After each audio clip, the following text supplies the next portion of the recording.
Vamos ter um papo agora sobre o livro de Êxodo, a partir de Introdução ao Velho Testamento, de Cláudio Francisco, da antiga editora Juerp, em que o nome do livro, a própria palavra Êxodo, é um termo latinizado da palavra grega êxodos, que significa saída, partida. Veio para a gente na versão dos 70, ou da Septuaginta e da Vulgata Latina, juntamente com muitas outras palavras. Os judeus chamavam o livro simplesmente, e estes são os nomes, porque eram as primeiras palavras do livro. A mesma coisa que acontece com Gênesis, as primeiras palavras. Em vez de ser Gênesis no contexto hebraico, seria e no princípio, uma coisa no princípio. Então,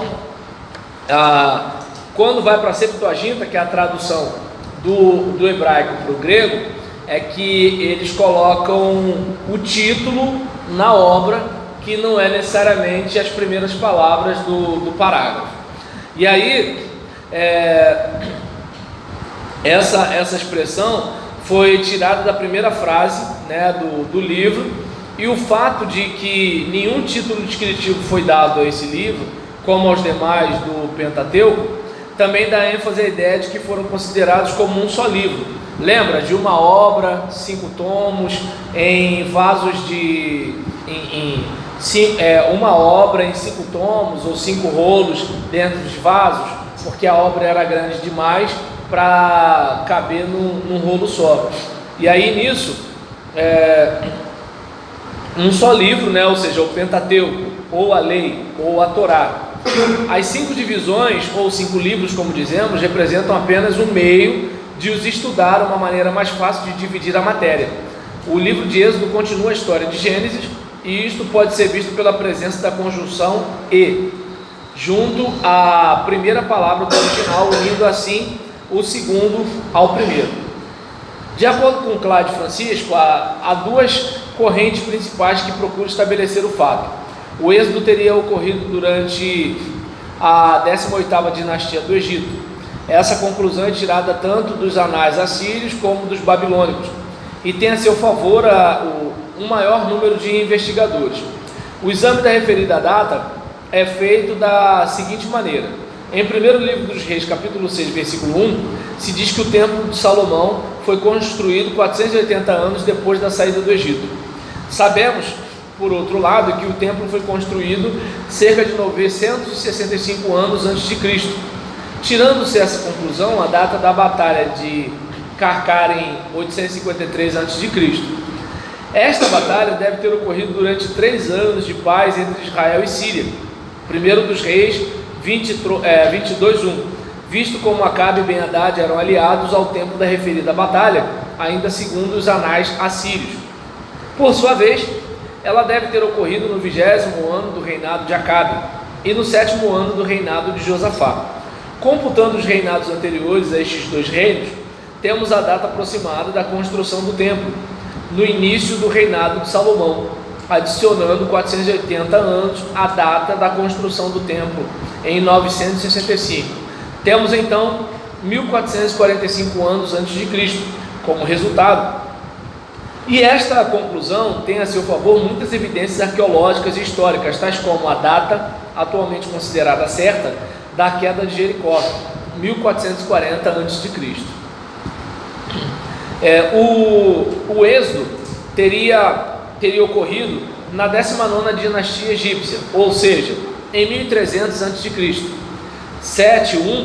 Sete, primeiro, teria sido o faraó da opressão, e Ramsés II, o do êxodo. Algumas descobertas recentes parecem fortalecer esta corrente. Não obstante, ela tem muitos pontos fracos que não podem ser postos de lado. Um deles é que o período entre Moisés e Davi é muito curto para os muitos fatos da história. E aí, outro é que não há explicação possível para os Abiru, nesta data, o povo mencionado nas cartas de Teel Amarna, e também a referência que Merempta faz na sua famosa estela, de ter destruído os hebreus, não lhes deixando raiz nem ramo. Isso daí é a palavra do tradutor. Não há evidência arqueológica que possa concluir pelo êxodo na 19ª dinastia. Além disso, a mudança de atitude dos egípcios para com os judeus, depois da morte de José, foi sem dúvida devido à mudança de governo com a expulsão dos reis ixos semitas do Egito. Estes reis ixos eram familiares dos hebreus e lhes concederam todas as facilidades na terra de adoção. Quando foram expulsos, a situação se modificou inteiramente em relação aos hebreus, e esta mudança de governo estrangeiro para nacional teve lugar em 1550 a.C., quando a opressão começou. Portanto, se os Abiru tiverem de ser identificados como os hebreus, e parece não haver outra maneira de fazer tal identificação, por se ignorar qualquer migração noutra data, pelo fato de já estarem os hebreus bem estabelecidos na terra quando Merempta fez a sua incursão na Palestina, e mais ainda, a razão de a opressão relacionar-se com a expulsão da dinastia estrangeira, e esta ocorreu, como vimos, em 1550 a.C., então o êxodo só pode ser colocado no período de 1330 a.C., outra nota do tradutor. As diferenças entre Gênesis e Êxodos são flagrantes, tanto em conteúdo como em propósito. Gênesis descreve Deus como o Deus dos patriarcas, da família eleita. Êxodo descreve-o como Deus do concerto com a nação hebraica. E estas diferenças são bastante fortes para serem ignoradas, revelando grandes mudanças operadas entre a história da narração de Gênesis e a de Êxodo. Muitas mudanças ocorreram durante a viagem pelo deserto até o Sinai, assim como se tinham operado durante a permanência do povo no Egito. Podemos reunir estas últimas em uns poucos parágrafos. 1. Uma família converteu-se numa nação com uma forte determinação de ela mesma fundar seu próprio país. Aí onde a gente fala sobre a questão das sagas, né?